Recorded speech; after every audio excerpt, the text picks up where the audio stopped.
Podemos estar con nuestra familia para siempre y eso es posible mediante las ordenanzas que se efectúan en el templo.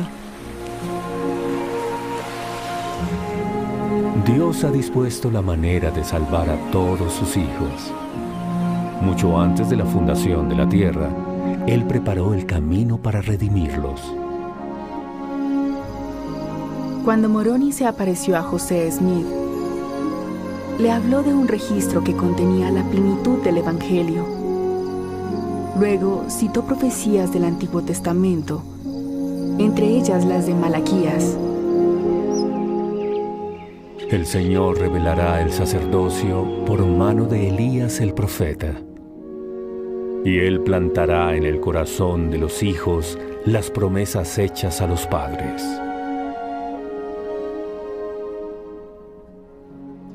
Nuestra hija falleció hace varios años. Gracias a las llaves restauradas al profeta José Smith, yo sé con certeza que estaremos juntos otra vez. El día que Brady y yo nos casamos fue un día que nunca olvidaré. Nos arrodillamos en el altar frente a frente y nos hicimos promesas. Al terminar, nos miramos en los espejos y nuestra imagen no tenía fin. Era una visión de las eternidades. Solo veía a Brady y a mí, para siempre jamás.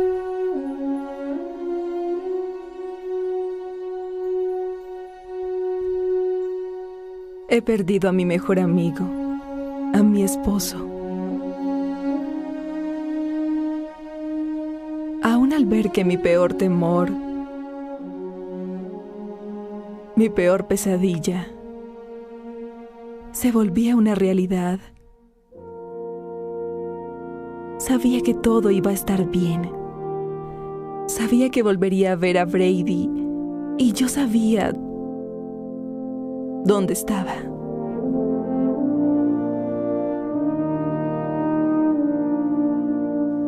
Podemos casarnos no solo por esta vida, sino por la eternidad. En los templos se efectúan ordenanzas de sellamiento que hacen posible que las familias sean eternas.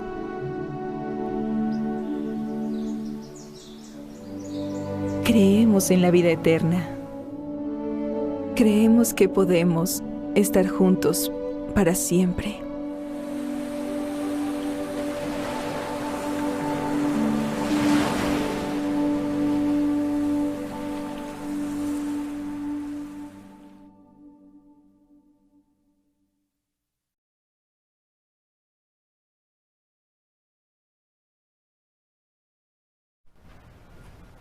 Estimados hermanos, bienvenidos a la clase de la escuela dominical correspondiente a la semana del 10 al 16 de mayo.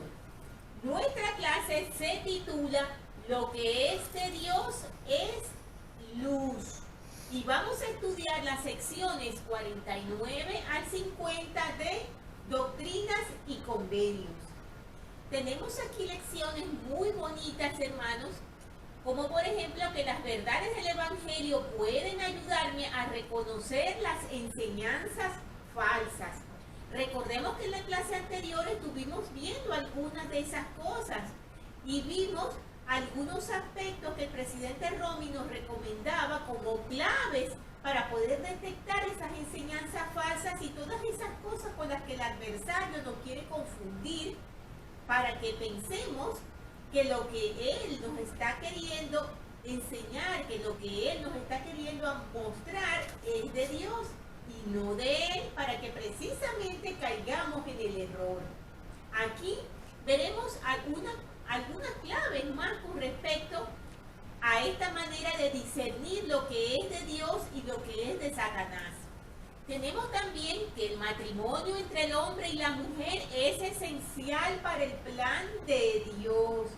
vamos a hablar un poquito acerca de un tema muy hermoso, hermanos, y es el matrimonio eterno.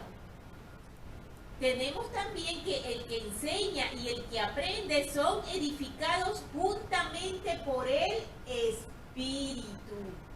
Esto también es una lección muy bonita, hermanos, porque muchas veces vemos los beneficios en el momento del aprendizaje únicamente para el que está recibiendo la información. Yo testifico, hermanos, que cuando servimos al Señor ayudándole y apoyando la enseñanza del Evangelio, somos grandemente edificados también los maestros. Y el Señor nos habla aquí en este versículo, en estos versículos, estas secciones acerca de ello, acerca de lo que Él mandó hacer a los santos en aquella época y también lo que nos ha indicado hacer a nosotros. Vamos entonces a comenzar con las secciones que nos ocupan el día de hoy, que son la 49 y la 50. Cerca de Kirtland, Ohio, donde estaban asentados los santos de la iglesia, había también una secta que se llamaba los Tembladores. Esa secta, a lo mejor hemos leído un poquito acerca de ella. Es una secta que tuvo una fuerza considerable y se originó en Inglaterra hacia los años de 1800 y su fundadora fue una mujer llamada Anne Lee. Ellos tenían unas enseñanzas muy diferentes a lo que es el Evangelio en algunos aspectos. Uno de esos aspectos muy llamativos es que ellos pensaban que la segunda venida ya se había llevado a cabo. Y ellos no veían la segunda venida como está descrita en las Escrituras, sino que ellos pensaban que se trataba del Espíritu del Salvador que venía hacia el cuerpo de un ser humano, en este caso, su fundadora, que era Anne Lee. Tenían ciertas cosas que ahora en los versículos, en la sección 49, vamos a mencionar y que son importantes, entre ellas el aspecto del matrimonio, y en la cual ellos tenían cierta confusión. Tenemos entonces que una de las personas que aceptó el Evangelio fue un hombre llamado Lyman Copley. Él era un temblador. Y pues él aceptó el Evangelio, pero aún había ciertas cosas que él conservaba de esa secta a la cual había pertenecido. A su vez también él, al conocer las verdades del Evangelio, él tuvo el deseo de llevar esas verdades hacia sus hermanos que antiguamente estaban con él en esa secta. Con respecto a esa posibilidad, el profeta José Smith consultó al Señor acerca de esa misión de llevar el Evangelio hacia la secta de los tembladores, y la respuesta del Señor con respecto a eso es lo que tenemos en la sección 49 de Doctrinas y Convenios. A ellos les llamaban los tembladores porque era como una especie de efecto físico que ellos decían tener por las manifestaciones del Espíritu Santo y que les producía como un temblor, como una convulsión, algo similar a eso. Y que lamentablemente era algo que confundía mucho a la gente en esa época. Recordemos que hablamos de esas manifestaciones extrañas que estaban relacionándolas con el Espíritu Santo, con las manifestaciones del Espíritu. Vamos entonces a ver lo que nos dicen los versículos de la sección 49 acerca de lo que dijo el Señor con respecto a llevar el Evangelio a los tembladores. Tenemos que en el cabecero de la sección 49 nos dice que esta revelación fue dada por medio de José Smith, el profeta, a Sidney Rigdon, Parley Pratt y Lyman Copley. en Cleveland, Ohio, el 7 de mayo de 1831. Y entonces se explica lo que hemos hablado al principio, que Lyman Copley aceptó el Evangelio, pero que conservaba todavía algunos aspectos de su antigua religión de los Templadores.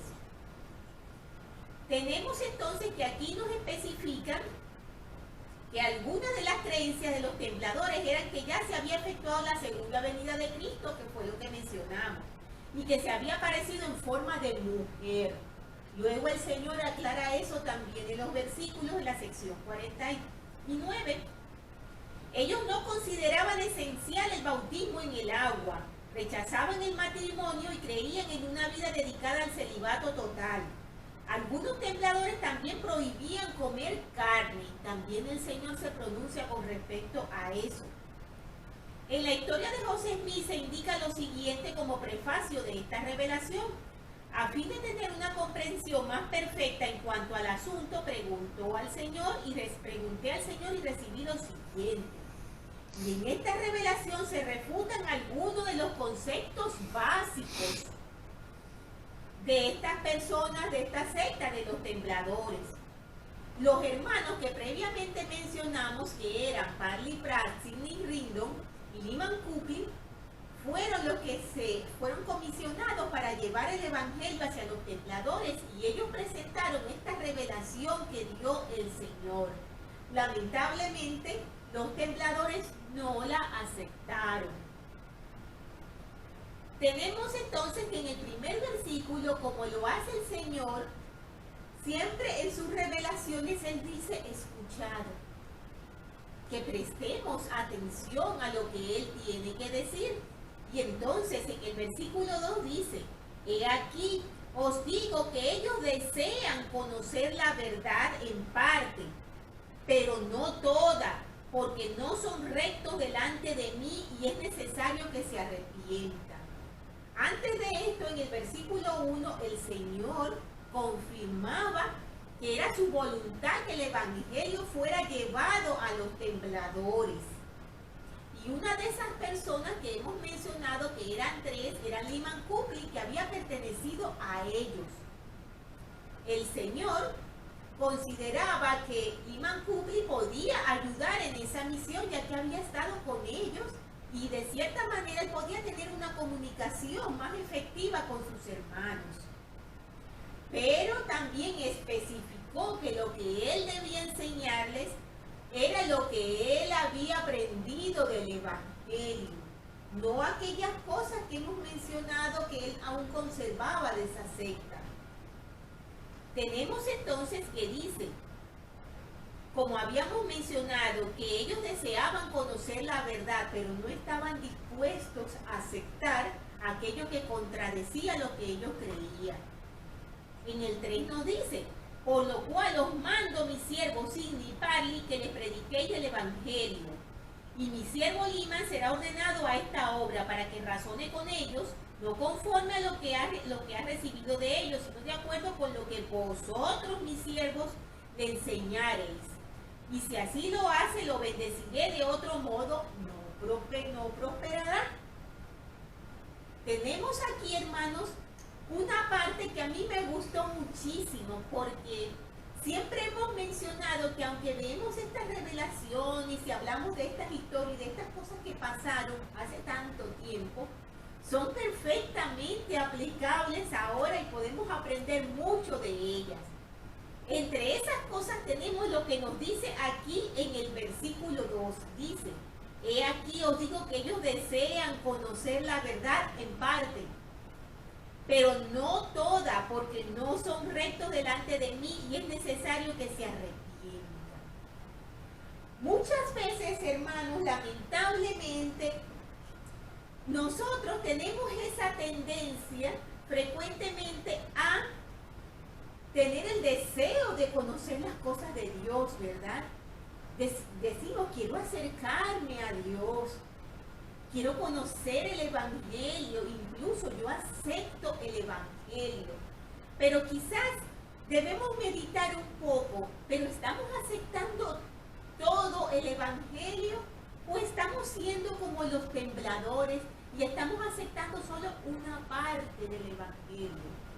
O sea, la parte que nos convence, la parte que nos hace sentir bien, la parte que nos hace sentir cómodos, la parte que aún nos permite continuar en el mundo, ser parte del mundo y vivir cómodamente entre las personas que no son de nuestra fe. Eso es un punto muy importante para meditar, hermanos. Y a mí me hace recordar mucho un ejemplo que leí en una oportunidad cuando estaba estudiando el Antiguo Testamento.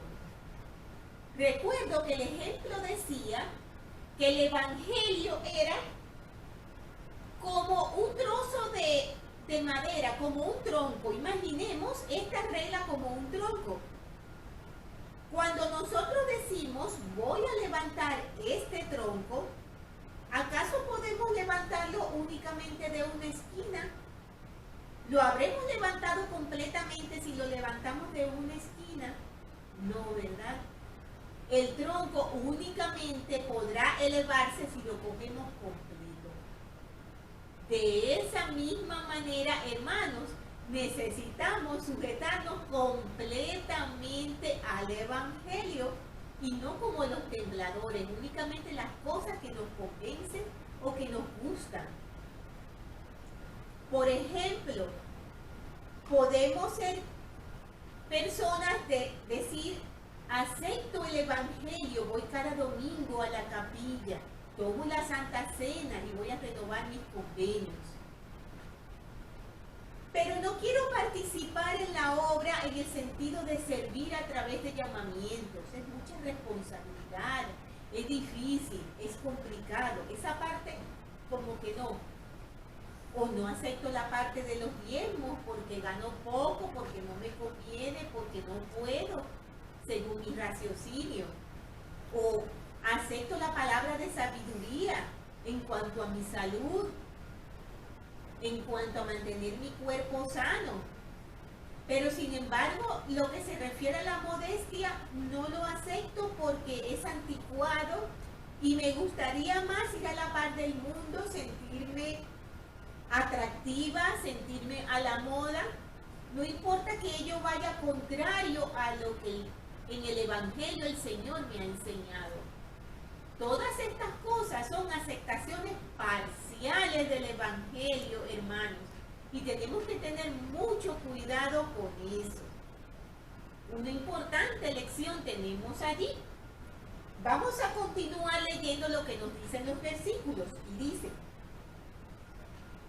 en el 8, por tanto, es mi voluntad que todo hombre se arrepienta, porque todos están bajo pecado, salvo los que he apartado para mí, hombres santos de los cuales no sabéis. ¿A quién se refiere el Señor con respecto a estos hombres santos? ¿A quién se refiere Él que dice que no sabéis?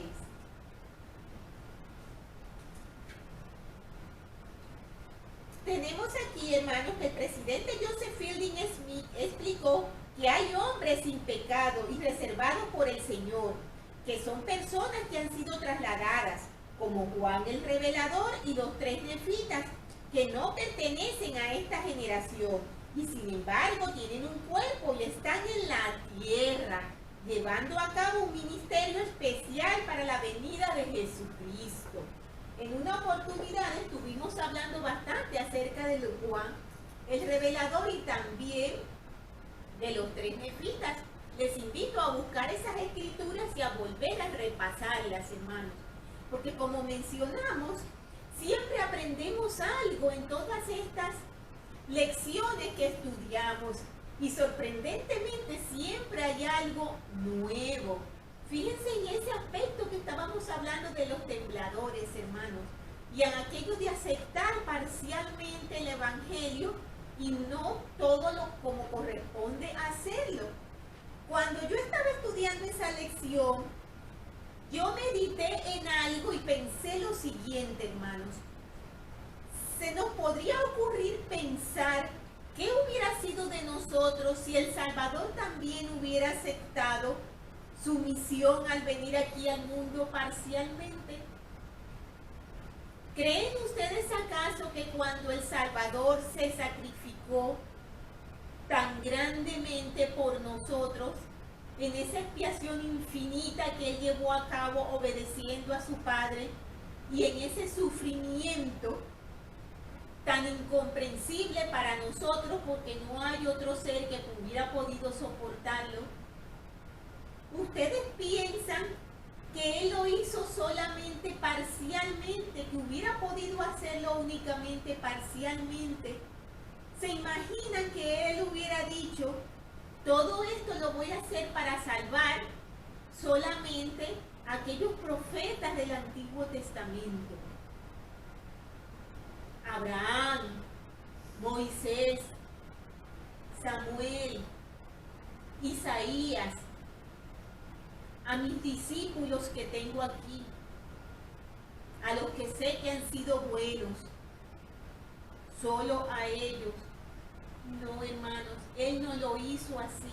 Nuestro Salvador cumplió cabalmente con su misión aquí en la tierra.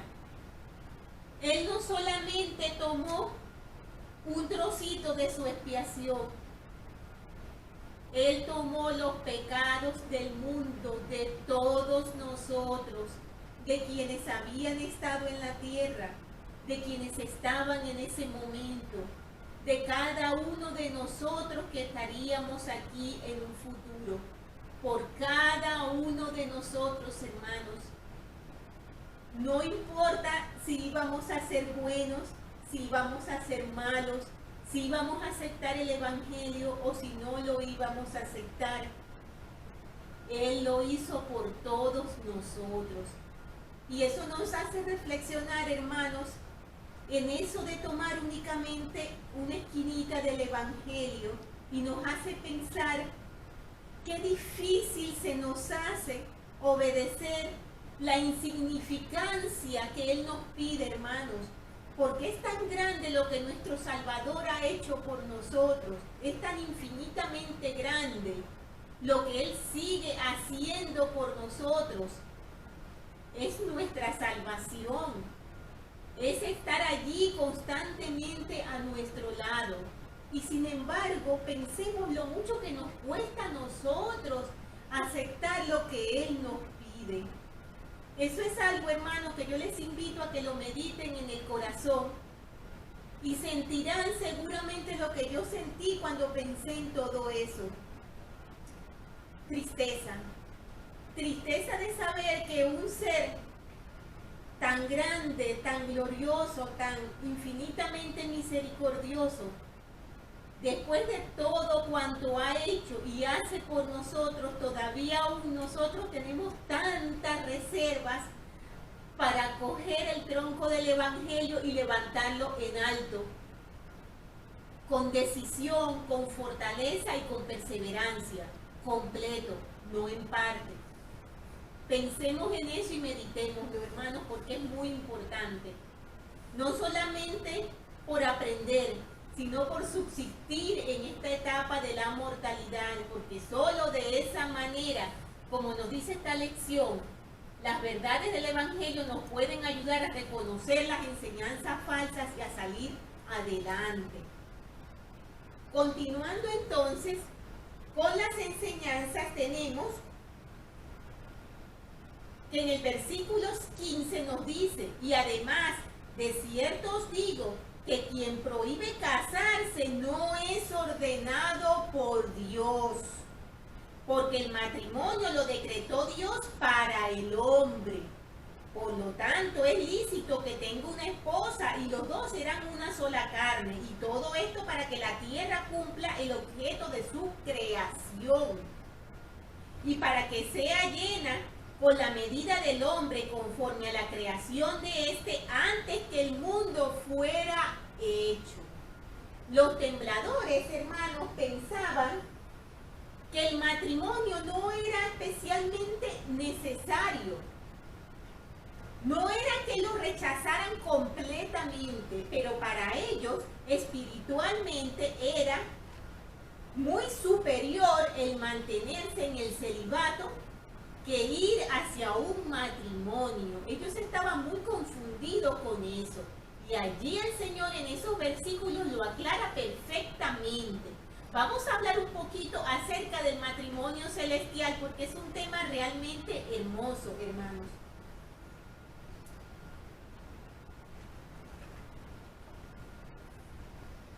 Tenemos que el presidente Spencer W. Kimball dio testimonio en cuanto a la importancia del casamiento. En las revistas frecuentemente vemos artículos respecto a esta revolución antimatrimonial. Digo otra vez, el casamiento es honorable, es un plan de Dios. No es una cuestión de antojo, opción o preferencia, es un deber. El presidente Joseph Fielding Smith explicó la razón por la que se menciona el casamiento en esta revelación. El Señor hizo esta declaración con respecto al casamiento para corregir la doctrina falsa que sostenían los templadores, de que el casamiento era impuro y que un verdadero seguidor de Jesucristo debe permanecer en condición de celibato a fin de estar libre del pecado y en plena hermandad con Él. Vemos aquí, hermanos, que hemos mencionado que el matrimonio es parte del plan de Dios. Hay un manual que yo les recomiendo mucho que si pueden tenerlo o pueden consultarlo en línea, es realmente hermoso y van a aprender muchísimas cosas si lo leen. Ese manual es el matrimonio eterno. Es un manual de la iglesia y es realmente muy edificante, hermanos. Y allí el Elder Boyd K. Packer nos habla del gran plan de felicidad y nos dice que el único objetivo de Lucifer es oponerse al plan de felicidad y corromper las más puras, las más hermosas y las más agradables experiencias de esta vida, y que son el romance, el amor, el matrimonio y la paternidad. Los fantasmas del dolor y la culpabilidad le siguen de cerca. Solo el arrepentimiento cura lo que él hiere. El plan de Dios requiere el matrimonio y la familia. El plan de felicidad requiere la unión digna del hombre y la mujer, del marido y la esposa. La doctrina nos enseña qué hacer ante los fuertes impulsos naturales que tan a menudo dominan nuestras acciones. Un cuerpo creado a imagen de Dios fue creado para Adán y se le llevó al jardín de Edén. Al principio Adán estaba solo, tenía el sacerdocio, pero solo. No podía cumplir con los objetivos de su creación. Otro hombre no podía ayudarlo. Ni solo ni con otro hombre podía Adán progresar. Tampoco hubiera podido hacerlo Eva con otra mujer. Así era entonces y sigue siendo verdad hoy en día. Eva, una ayuda idónea para él, fue creada. El matrimonio fue instituido, pues a Adán se le mandó que se allegara a su esposa, no a cualquier mujer y a nadie más. Sobre Eva recayó la responsabilidad de tomar una decisión y debemos honrarla por la decisión que tomó. Después Adán cayó para que los hombres existiesen. El Elder Orson Whitney opinaba que la caída había ocurrido en dos direcciones, hacia abajo pero también hacia adelante. Trajo al hombre al mundo y lo encaminó hacia el progreso eterno. Dios bendijo a Adán y a Eva y les dijo: fructificad y multiplicaos. Y así se estableció la familia. Por lo cual, hermano, estas creencias de los templadores son completamente falsas y equivocadas, y lamentablemente sabemos que hoy en día aún estas creencias se conservan de alguna manera. Tenemos también que el presidente Joseph Fielding Smith dijo cosas muy importantes al respecto. Él mencionó que todo el género humano tiene el deber de multiplicarse en matrimonio legal y santo, de acuerdo con los mandamientos que recibieron Adán y Eva y posteriormente Noé, hasta que todo espíritu señalado para recibir un cuerpo en este mundo haya tenido ese privilegio. Quienes enseñan el celibato y consideran el casamiento como pecaminoso están en oposición a la palabra y el mandamiento del Señor. Tal doctrina proviene de una fuente maligna y busca desbaratar el plan de redención e impedir que vengan al mundo los espíritus que guardaron su primer estado. Satanás se esfuerza en toda forma que le es posible y con todo su poder por destruir la obra del Señor. Él tiene el propósito de aniquilar las almas de los hombres y piensa que lo alcanzará si puede impedirles tener un cuerpo, enseñando que el casamiento es pecaminoso o que los matrimonios no deben tener hijos. Todos los que escuchen sus perversas sugerencias y pongan en práctica sus ideas corruptas serán condenados cuando comparezcan ante el trono de Dios. Lo tenemos allí muy claro, hermanos, y es un tema sumamente importante que debemos analizar, que debemos estudiar y que debemos defender.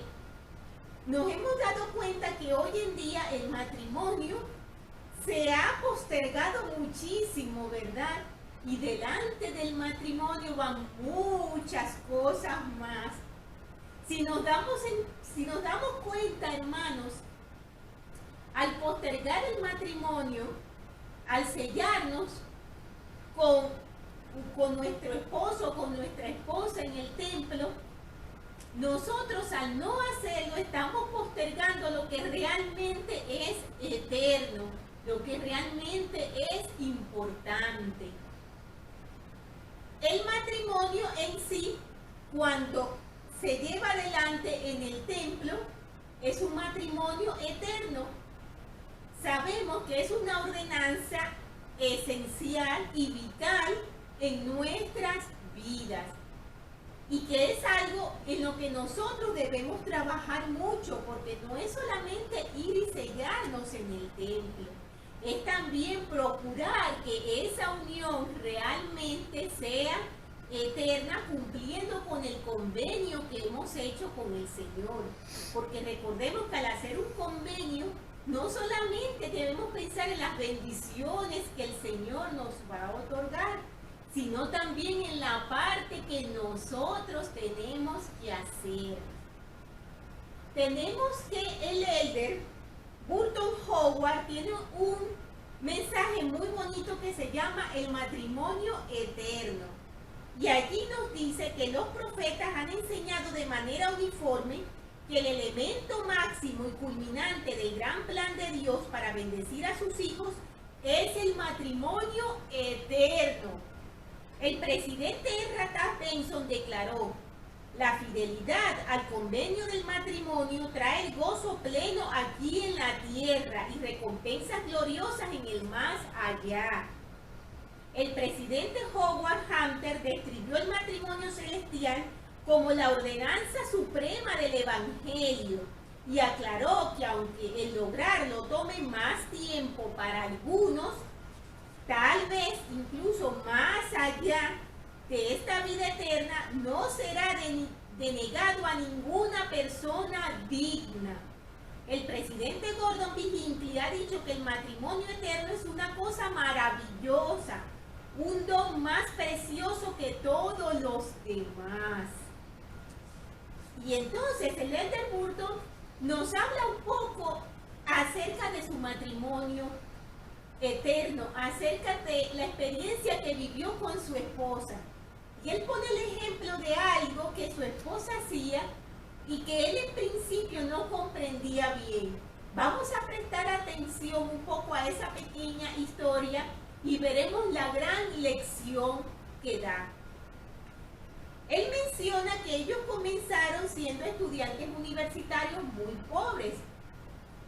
Se casaron y decían que Ellos hablaban acerca de cómo veían ellos el matrimonio eterno. Y entonces su esposa lo asociaba con un juego de cubiertos de plata. Vamos a ver cómo es eso de que ella lo asociaba con un juego de cubiertos de plata. Él menciona que tal como hacen todas las parejas, ellos fueron a una tienda para elegir los regalos que querían recibir. Pero su esposa, en lugar de pedir ollas, vasos, platos, electrodomésticos, ella únicamente pidió un juego de cubiertos de plata. Solo incluyó en la lista cucharas, tenedores y cuchillos que fueran de plata. Cuando se llevó a cabo la boda, ellos mencionan que les hicieron los obsequios respectivos. Ellos tuvieron una luna de miel bastante sencilla y corta porque poseían poco dinero. Cuando abrieron sus regalos no había nada de lo que ella había pedido. Habían otras cosas que normalmente se regalan en las bodas. Entonces ellos lo vieron y se rieron del asunto, no hicieron caso de lo que ellos habían pedido. Entonces él menciona que nacieron 2 hijos mientras estaban en la universidad. Y él decía, no teníamos dinero extra, no le sobraba absolutamente nada. Su esposa comenzó a hacer trabajos parciales. Y para sus cumpleaños a veces le regalaban algo de dinero, pues ella, cada vez que tenía algo de dinero extra y podía usarlo, ella compraba una cuchara de plata, un tenedor de plata, un cuchillo de plata. Él menciona que les llevó años tener una cubertería de plata completa. Les llevó muchísimo tiempo. Pero cuando lograron tener para 4 personas, entonces ellos empezaron a invitar amigos a su casa, a tener reuniones en su hogar. Entonces menciona que antes de que llegaran las visitas, él y su esposa conversaban en la cocina y hacían como una especie de votación a ver qué cubiertos iban a usar, si los de plata o los normales. El Elder Burton dice que él siempre votaba por los de acero inoxidable. ¿Por qué? Porque era más fácil de limpiar.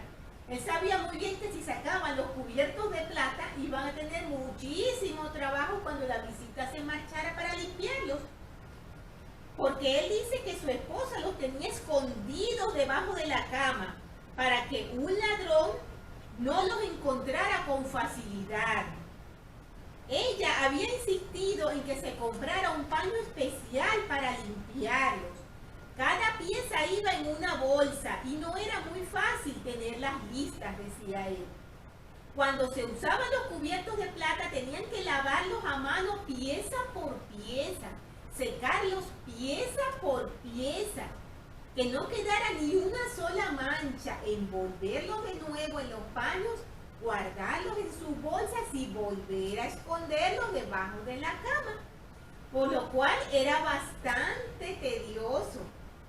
Ella mencionaba que cuando veían que alguno de las cucharas o los cubiertos tenía una mancha, aunque fuera muy pequeña, ella insistía en que se lustraran perfectamente bien hasta que quedaran muy brillantes.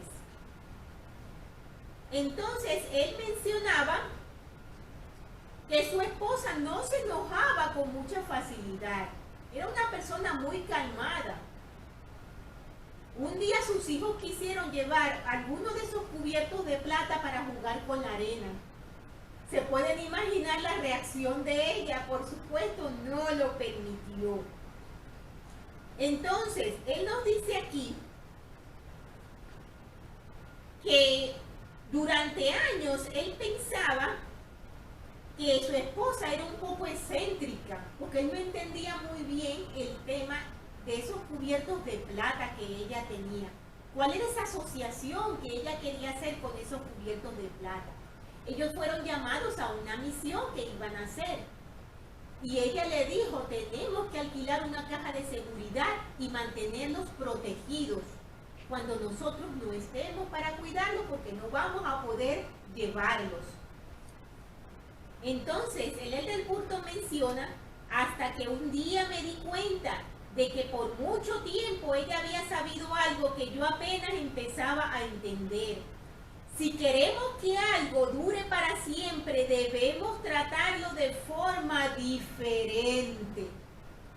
Lo cubrimos, lo protegemos, nunca lo maltratamos ni lo dejamos a la intemperie. No lo convertimos en algo común y corriente. Si alguna vez se le quita el brillo, lo pulimos con amor hasta que brille como nuevo. Llega a ser algo especial porque en eso lo hemos convertido y se torna más valioso con el transcurso del tiempo. El matrimonio eterno es así. Debemos tratarlo de esa manera y ruego que lo veamos como el don invalorable que es. También el elder Marlin K. Jensen dijo lo siguiente: ante todo, espero que prometamos jamás sentirnos satisfechos con un matrimonio mediocre. Hace poco, un amigo me dijo que uno de sus hijos le preguntó: papá, ¿tú piensas que alguna vez el abuelo besa a la abuela? Y entonces el elder Jensen le dijo: francamente, espero que mi esposa y yo estemos tan enamorados y que sea tan obvio que nuestros nietos no tengan que hacerse esa pregunta. Nunca podemos darnos el lujo de dejar que nuestra relación se deteriore al punto de ser nada más que tolerancia mutua o conveniencia. El matrimonio eterno es un matrimonio de divinidad. El vocablo eterno se refiere tanto a la calidad del matrimonio como a su duración. A las dos cosas, hermanos. Me encantó todo este relato y yo les invito a que lean el mensaje completo y lo analicen en sus hogares, porque realmente podemos aprender mucho de ello y valorar la importancia del matrimonio eterno. Si ya lo tenemos y aún no lo hemos logrado, enseñarle esa importancia a nuestros hijos y que ellos reconozcan las verdaderas prioridades en su vida. Tenemos entonces que, continuando con los versículos y los puntos que el Señor refutaba acerca de lo que creían los templadores, tenemos otro más. Y era con respecto a que ellos decían que no había que comer carne. El Señor dijo: y quien manda abstenerse de la carne para que el hombre no la coma no es ordenado por Dios. Porque he aquí las bestias del campo, las aves del cielo y lo que viene de la tierra se han ordenado para el uso del hombre como alimento y vestido, y para que tenga en abundancia. Pero también el Señor da una advertencia muy fuerte y dice en el versículo 21: y hay de aquel que vierte sangre o desperdicia carne no teniendo necesidad. Detengámonos un momento en este punto. El Señor hace una advertencia muy clara. Y en estos versículos el Señor puso en conocimiento a los templadores que Él había dispuesto ciertos elementos para el consumo del hombre. Además incluyó esta advertencia que tenemos en el versículo 21. Hablando en cuanto a la intención que los hombres deben tener cuando cazan animales o aves, el presidente Spencer W. Kimball dijo lo siguiente: ahora quisiera referirme a mis propios sentimientos relacionados con el innecesario derrame de sangre y la destrucción de la vida de estas indefensas criaturas. Creo que todo corazón debería sentirse profundamente conmovido por estos sentimientos expresados por un profeta. El presidente Joseph Fielding Smith dijo: no creo que ninguna persona tenga derecho a matar animales o pájaros, a menos que lo necesite para alimento. No debemos matar animales inocentes que no sean necesarios como alimento para el hombre. Creo que es malvada esta sed que algunas personas tienen en el alma por matar casi todo lo que posee vida. Esto está mal y mucho me ha sorprendido ver a hombres prominentes cuyas mismas almas parecían estar sedientas de derramar sangre de inocentes animales. Esto lo tenemos en un mensaje llamado Vivamos de acuerdo con estos principios, en la Liaona de febrero del año 1979. Allí el Señor aclaró perfectamente el punto con respecto a la necesidad de comer la carne. Tenemos entonces que también en el 22 el Señor les dijo, y además de cierto os digo que el Hijo del Hombre no viene en forma de mujer ni de hombre que viaja por la tierra. Por tanto, no seáis engañados. Recordemos que habíamos mencionado que los tentadores pensaban que la segunda venida ya se había efectuado y que había venido el Espíritu del Salvador hacia el cuerpo de una mujer llamada Anli. Por tanto, no seáis engañados, sino continuad con firmeza, esperando que los cielos se estremezcan y la tierra tiemble, y se tambalee como un borracho, y que los valles sean levantados y las montañas rebajadas, y que sean allanados los lugares escabrosos, y todo esto cuando el ángel toque su trompeta. El Señor nos ha informado perfectamente cómo va a ser la venida del Salvador, cómo va a ser esa segunda venida y los acontecimientos que van a ocurrir. Nosotros no podemos permitir que no podemos permitir que nos engañen. Por eso las verdades del Evangelio nos ayudan a reconocer las enseñanzas falsas, pero necesitamos conocerlas, necesitamos estudiarlas para poder discernir entre lo que es falso y lo que no lo es. Tenemos que en el 24 y el 25 tenemos dos profecías. Allí dice, pero antes que venga el gran día del Señor, Jacob prosperará en el desierto y los lamanitas florecerán como la rosa. Y en el 25 dice, Sión florecerá en los collados y se regocijará en las montañas y será congregada en el lugar que he señalado. Vamos a ver qué tienen de profético estos dos versículos. A fin de que los tembladores supieran lo que ocurriría en este continente antes de la segunda venida del Señor, se dieron dos profecías en esta revelación, y ellas dan testimonio de la llave profética que poseía José Smith. La primera establece que Jacob, dando a entender que se trataba del Israel moderno, prosperará en el desierto y Sión florecerá en los collados, que lo tenemos en los versículos que acabamos de leer, 24 y 25. Esta profecía se cumplió cuando los santos fueron obligados a salir de Nauvoo, Illinois, y se establecieron en las montañas rocosas. La segunda profecía, en que los lamanitas florecerán como la rosa, tenemos que hoy en día es cada vez mayor el número de personas de ascendencia lamanita que se unen a la iglesia y que florecen bajo los rayos vivificantes del Evangelio. Tenemos allí dos hermosas profecías, hermanos. Y el Señor dice, he aquí os digo, id como os he mandado, arrepentíos de todos vuestros pecados, pedid y recibiréis, llamad y se os abrirá. He aquí, iré delante de vosotros y seré vuestra retaguardia, y estaré en medio de vosotros, y no seréis confundidos. He aquí, soy Jesucristo y vengo pronto. Así sea. Amén. Tenemos entonces, hermanos, la siguiente sección, que es la número 50. Esa revelación fue dada al profeta José Smith. Y según nos indica en el cabecero del capítulo, fue dada por el Señor, ya que algunos élderes no entendían las manifestaciones de los diferentes espíritus que andaban por la tierra. Y se dio entonces esta revelación en respuesta a su pregunta especial sobre el asunto.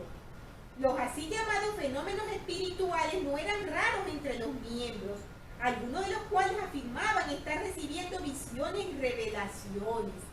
Recordemos, hermanos, que en las anteriores lecciones hemos hablado acerca de todos esos sucesos que se estaban presentando, de todas aquellas manifestaciones que supuestamente provenían por el Espíritu Santo y que hacían que las personas hicieran cosas muy extrañas. Recordemos que todo esto estaba aconteciendo cuando el profeta llegó a Kirla. Ellos estaban un poco desviados y no sabían, los nuevos miembros no sabían bien cómo practicar su nueva fe. Tenemos entonces que los líderes pedían orientación con respecto a todas esas manifestaciones que veían y que les eran extrañas. Y el Señor les dice, en el versículo 2, de cierto os digo que hay muchos espíritus que son falsos, los cuales se han esparcido por la tierra y engañando al mundo. Y también Satanás ha intentado engañaros para destruiros. He aquí, yo el Señor os he observado y he visto abominaciones en la iglesia que profesan mi nombre. Pero benditos son aquellos que son fieles y perseveran, sea en vida o en muerte, porque heredarán la vida eterna. Y entonces el Señor nos hace amonestaciones muy fuertes contra los que son hipócritas, contra los que se dejan engañar. Y nos dice en el 9, cuídese cada hombre, no sea que haga lo que no es recto y verdadero ante mí. Y ahora venid, dice el Señor por el Espíritu, a los líderes de su iglesia y razonemos juntos para que entendáis. El Señor, con ese gran amor que lo caracteriza, Él quería que los líderes comprendieran lo que Él quería enseñarles. Y les decía, razonemos así como un hombre razona con otro cara a cara. Ahora bien, cuando el hombre razona, es comprendido por el hombre porque razona como hombre. Así también yo, el Señor, razonaré con vosotros para que comprendáis. Por tanto, yo, el Señor, os hago esta pregunta. ¿A qué se os ordenó? A predicar mi evangelio, dice el Señor en el versículo 4. Por el Espíritu, sí, el Consolador que fue enviado para enseñar la verdad. Entonces el Señor le dice, de cierto os digo que el que es ordenado por mí y enviado a predicar la palabra de verdad por el Consolador en el Espíritu de verdad, ¿la predica por el Espíritu de verdad o de alguna otra manera? Y si es de alguna otra manera, entonces no es de Dios. Y además el que recibe la palabra de verdad, la recibe por el Espíritu de verdad o de alguna otra manera. Y si es de alguna otra manera, tampoco es de Dios. Tanto el que enseña el Evangelio, hermanos, como el que lo recibe, lo hace a través del Espíritu de la verdad, no de ninguna otra manera. Por tanto, nos dice en el 21, ¿cómo es que no podéis comprender y saber que el que recibe la palabra por el Espíritu de verdad, la recibe como la predica el Espíritu de la verdad? De manera que el que la predica y el que la recibe se comprenden el uno al otro, y ambos son edificados y se regocijan juntamente. Esta parte es muy hermosa, hermanos, lo mencionábamos al principio. El Señor enseña aquí principios muy valiosos acerca de cómo aprendemos las verdades, cómo las enseñamos y cómo las recibimos. Y de ambas maneras, tanto al enseñar como al recibir las enseñanzas, somos edificados grandemente. Entonces el Señor enseña, valga la redundancia, una clave importantísima para saber qué es lo falso y qué es lo verdadero que viene de Dios. Estos versículos son muy importantes y dicen lo siguiente: y lo que no edifica no es de Dios y es tinieblas. Lo que es de Dios es luz, y el que recibe luz y persevera en Dios recibe más luz. Y esa luz se hace más y más resplandeciente hasta el día perfecto. Y además, de cierto os digo, y lo digo para que sepáis la verdad, a fin de que desechéis las tinieblas de entre vosotros. El que es ordenado por Dios y enviado, Este es nombrado para ser el mayor, a pesar de ser el menor y el siervo de todos. Esa clave, hermanos, es importantísima que nosotros la meditemos y la practiquemos. Todo lo que proviene de Dios edifica, y esto es que apoya espiritualmente al hombre y lo eleva hacia una vida mejor. Además, lo acerca a su Padre Celestial. Lo que proviene de Satanás tiene el efecto contrario. No origina ningún desarrollo espiritual, no aumenta la comprensión, no se produce edificación alguna. El presidente Joseph Fielding Smith enseñó: no hay dicho que contenga verdad más grande que el que reza. Lo que no edifica no es de Dios, y lo que no es de Dios es tinieblas, ya sea que se manifieste en la forma de religión, de ética, de filosofía o de revelación. Toda revelación de Dios ha de edificar al hombre. Tenemos que el Señor nos dice aquí cosas muy importantes que necesitamos aprender, hermanos, y necesitamos comprender. Nos dice, por ejemplo, en el 31 nos da unas claves importantísimas para discernir lo que es verdadero de lo que es falso, y nos dice: por tanto, acontecerá, a partir del versículo 31, que si veis manifestado un espíritu que no podéis comprender y no recibís a ese espíritu, pediréis al Padre en el nombre de Jesús, y si Él no os da a conocer ese espíritu, entonces sabréis que no es de Dios. Y os será dado poder sobre ese espíritu, y proclamaréis contra dicho espíritu en voz alta que no es de Dios. No con acusaciones injuriosas para que no seáis vencidos, ni con jactancia ni con regocijo para que no seáis asidos por él. Aquel que de Dios reciba, acredíteselo a Dios, y regocíjese de que Dios lo considere digno de recibir. Y escuchando y haciendo estas cosas que habéis recibido y las que en adelante recibiréis, el Padre os ha dado el reino, el poder para vencer todas las cosas que por Él no son ordenadas. Estos versículos, hermanos, son de los más importantes en esta sección. Nosotros no podemos combatir ni controlar el mal únicamente nosotros mismos, por sí solos, hermanos. Mediante nuestros propios medios no podemos hacerlo, pero Dios nos puede dar el debido poder para hacerlo, como nos dice en los versículos. Pero es preciso que reconozcamos la intervención del Señor, pues es Él quien provee el poder mediante el cual se puede discernir a mensajeros, derrotar el mal, vencer las tentaciones o abandonar los hábitos perniciosos. El comentario final que el Señor hace en estos versículos es que el poder está al alcance de los justos para vencer todas las cosas que de Él no son ordenadas. Ese comentario es importantísimo, hermanos. Tenemos entonces que leemos todas estas cosas tan fuertes acerca de los engaños del adversario, ¿verdad? De todas esas cosas que pueden hundirnos en el pecado y en la oscuridad. Eso nos puede hacer sentir miedo, ¿verdad? Y temor, y pensar: ¿cuántas cosas debo de hacer? ¿Cómo lo voy a hacer? ¿Seré vencido y finalmente me hundiré? Entonces el Señor nos dice unas palabras que a mí particularmente, y estoy segura que a cada una de ustedes, penetran en el corazón de una forma tan dulce, que nos brinda un consuelo que no podemos describir con palabras. Y dicen lo siguiente, en el versículo 40: He aquí, sois niños pequeños y no podéis soportar todas las cosas por ahora. Debéis crecer en gracia y en el conocimiento de la verdad.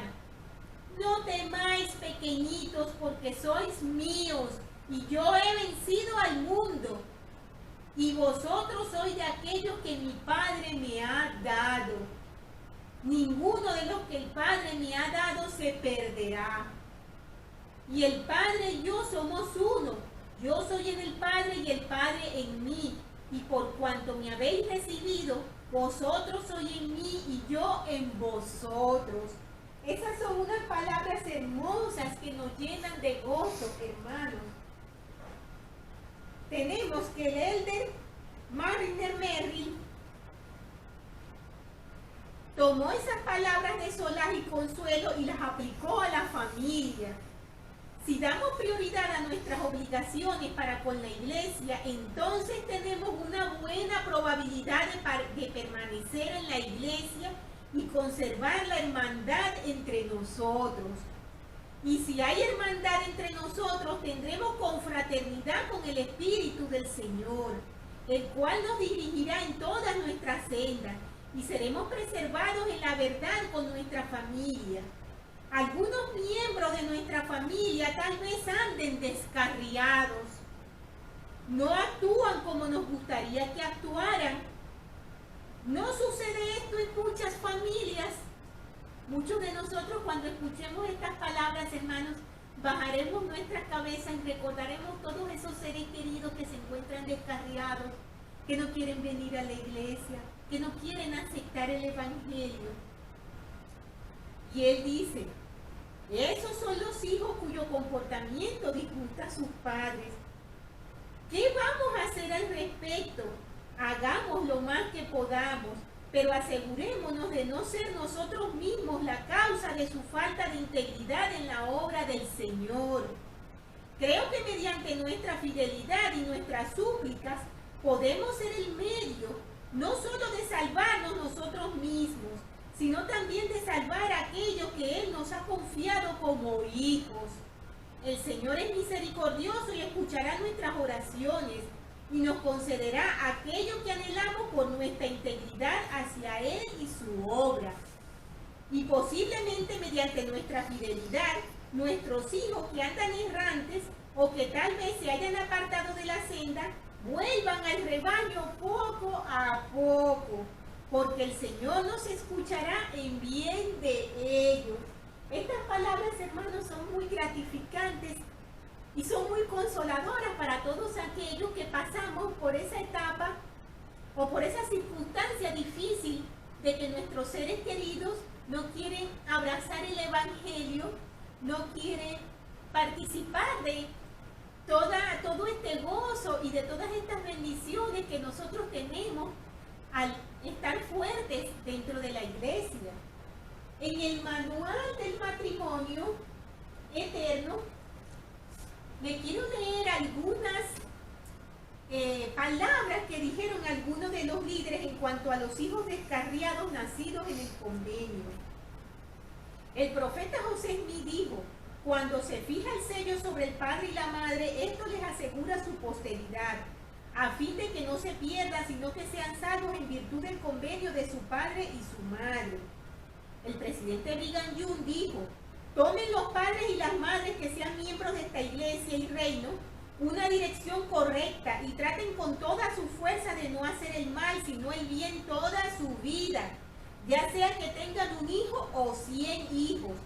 Si proceden con ellos como deben, uniéndolos al Señor mediante su fe y sus oraciones, no importa dónde hayan de ir esos hijos, estarán sellados a sus padres con un lazo sempiterno, y no habrá poder en la tierra, ni en el infierno que pueda separarlos de ellos en la eternidad. Volverán otra vez a la fuente de donde provinieron.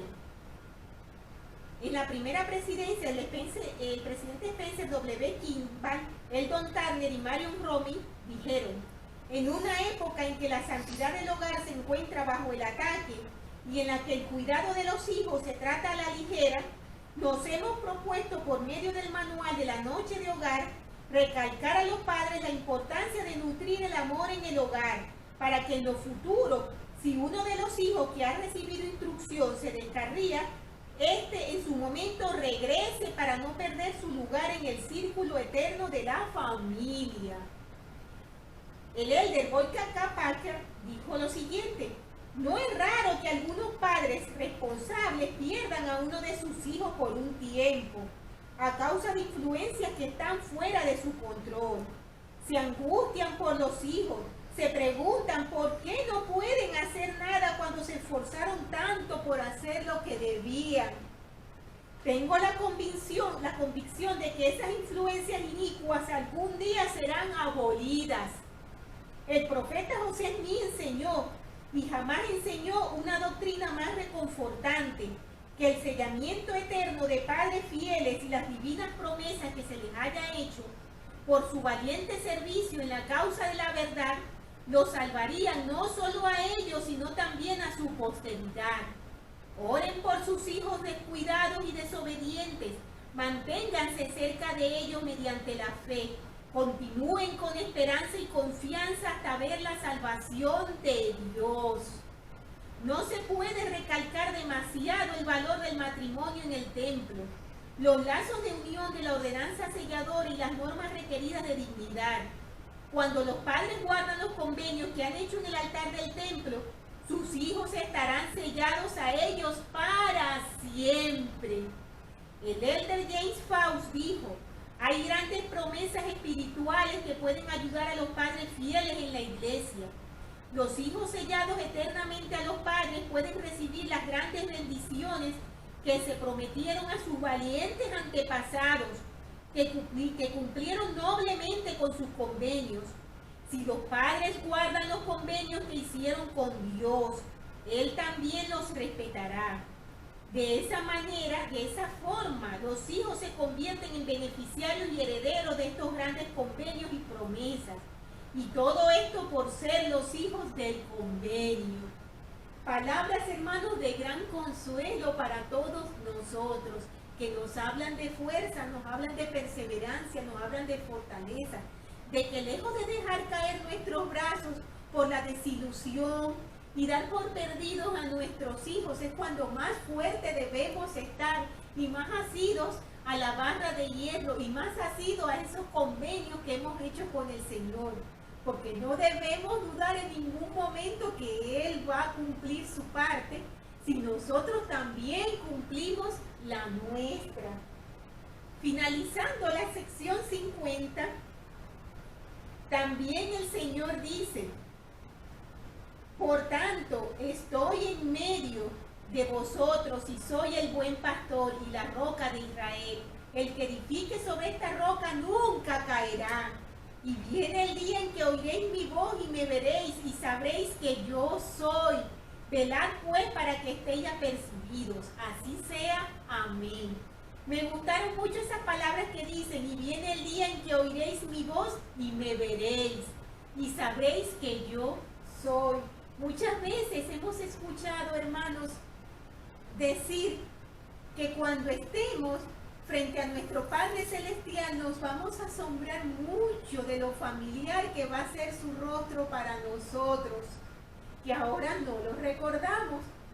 Con respecto a estas palabras que hemos mencionado y que el Señor dice, viene el día en que me veréis, en este versículo y en otras partes de doctrinas y convenios se da la promesa de que el hombre puede llegar a ver el rostro de Dios.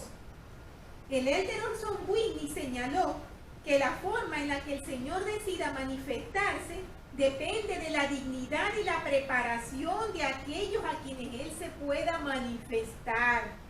No a todos les es dado contemplar el rostro de Dios como le sucedió a Moisés o a José Smith.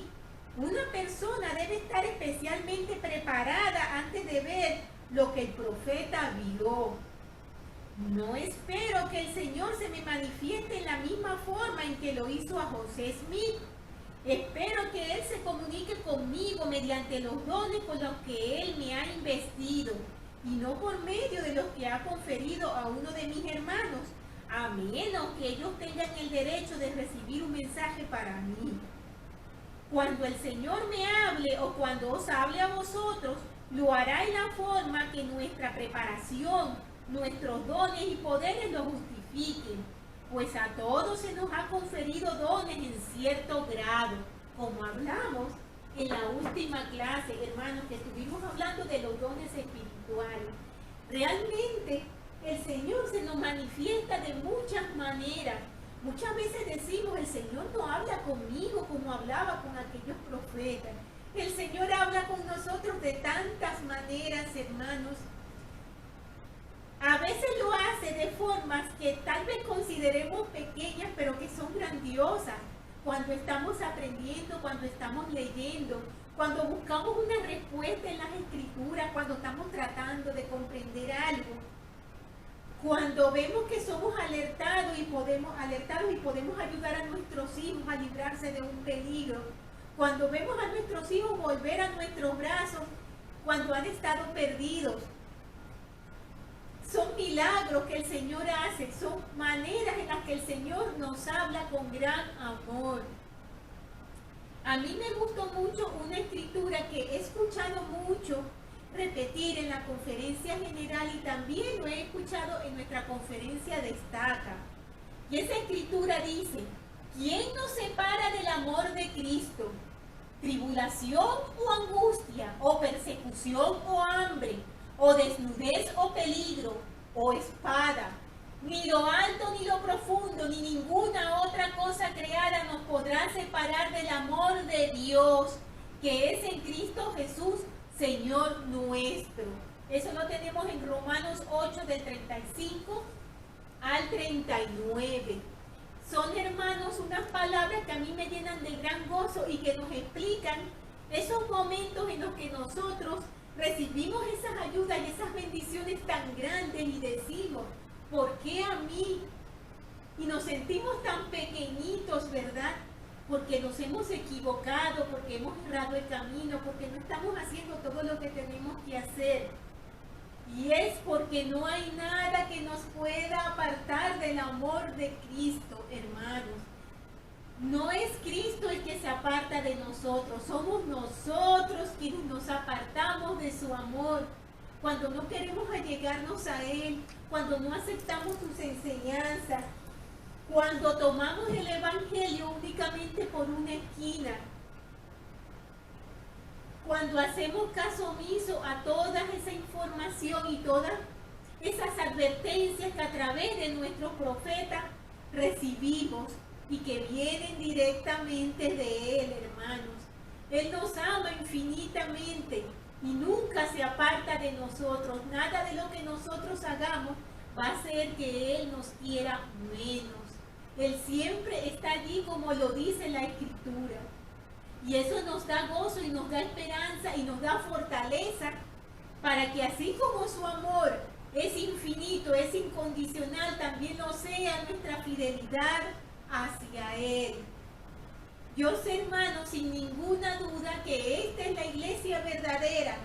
Sé sin ninguna duda que nuestro Salvador nos ama y que no hay nada que nos pueda separar de Cristo.